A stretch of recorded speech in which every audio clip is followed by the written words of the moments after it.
Elemental Shaman definitely got the best cards from the Wailing Caverns mini set. So, how do you play Elemental Shaman? This video is going to teach you exactly that, but as a great uncle once told me, with great power comes great responsibility. Great responsibility to beat down these fools, let's go!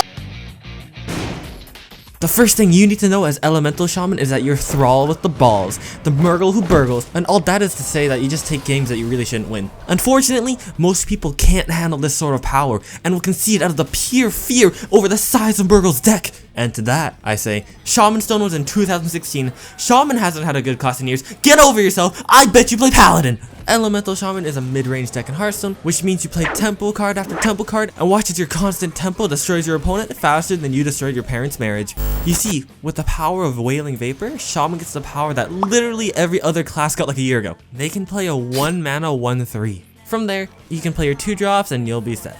After some turns, you'll be able to roll your face across your hand and eventually you'll play the right cards to get the win. I mean, look at all this damage in my hand, right, Jaina? Isn't it weird having this much reliable burst damage in your deck? Burst damage that's extremely hard to play around unless you have very specific tech cards. Whoa. Okay, I gotta calm down here, alright? I guess I'm just so worked up because how hard Blizzard nerfed Shaman in the last year.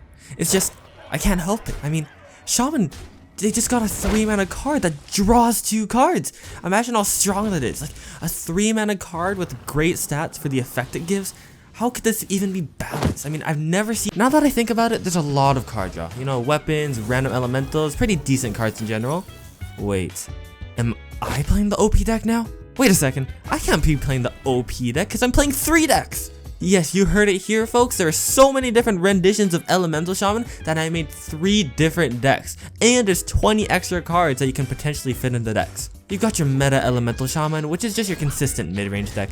The doomhammer Elemental Shaman, which is pretty much aggro shaman, but you know, there's elementals in there, so shut it. This one's where you play your doomhammer and your attack buff spells, and then you deal damage. And my favorite, the one with Trick Totem in it. You see here, very few people understand the true power of Trick Totem. This Demon Hunter, on the other hand, definitely understands what will happen if he doesn't take out the Folk of the Totes. That doesn't even rhyme, what am I thinking? But his mortal body was too tainted to even gaze at this being, and look what happened to him because of it. So even though the varieties of decks are different, the core principles are generally the same. Unless you're playing the Doomhammer one, that's different, but still. Play your cards for the first few turns of the game. It's a mid-range deck, so you want to get your opponent low before the endgame and survive against the aggro decks.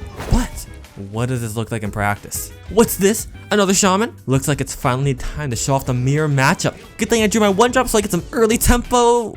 Oh, okay. But that's okay because as long as you keep your tempo up, you'll eventually be able to come back with the lead. Alright, here I'm against a rogue, which shouldn't have any wide board clears. So, even though I don't have anything in the early board, I should be able to keep my board in the late game. Oh boy, it's a Janus. I wonder what card I'm gonna get. What's gonna have 1 health? Let's use my brain powers. Okay, so don't ask how I got in this situation. I don't have the answers either. But it's okay, because I've got the best card of the game, the Trick Totem. So, I'm going to show you why this card's in the deck. Nice. You know what? I think that last rogue game taught me something really important about this deck. Something that I don't think I could understand until it happened to me directly. What is this thing, you may ask? If you don't play cards at the beginning of the game, you'll lose. Yes, revolutionary ideas here. Call me Abraham Lincoln because my head's exploding with these big brain juice. Okay, I'm sorry, that was a bit too far. Basically, don't be an idiot and mulligan for cards you actually can play at the beginning of the game. Also, you don't need the weapon. And if you're truly skilled at the game, you'll be able to draw the Trick Totem at the beginning of the game too. Hey, speaking of Trick Totem, let's see how it's working for me. You know what, Trick Totem? You tried your hardest. Come on, that's all that really matters. Let's talk about some matchups now, and this is Warrior. So now Control Warrior and Control Warlock are basically the same thing, so you know what, we'll group them together.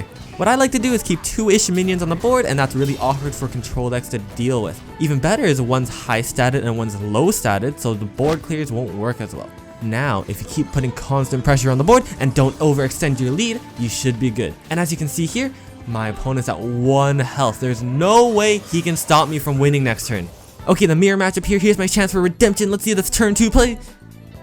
That's not an elemental. Okay, well that doesn't matter because I still got such an opportunity to win. You see, even the totems agree that I should win this matchup. And again, just keep up the tempo and don't let that shaman get too big of a board and play around your board clears. Here's the mid-range shaman. Finally, Well, again, it's simple board control. Just control that board and try to push out the damage while you can. It's tricky though because sometimes there's a doomhammer shaman and sometimes there's not. So maybe go for some taunt totems here and there so you don't get double doomed. Anyways, for mage, you want to play your minions and then keep playing a board and applying wait. I feel like I'm saying the same thing here. Haven't I just been saying the same thing over and over again? Does it even matter which deck I go against because I have the same game plan against each deck? It's almost like this deck, you just play minions and nothing else. Could it be this deck isn't that fun to play after all and it's only good for winning? You know what? I want to play some fun decks. And if you do too, you should subscribe and check out this playlist right here because there's lots of fun decks I've made and more to come. And if you're a new Hearthstone player, why not check out my channel because there's lots of guides on my channel and a lot more to come. Thanks for stopping by. I'll see you next time.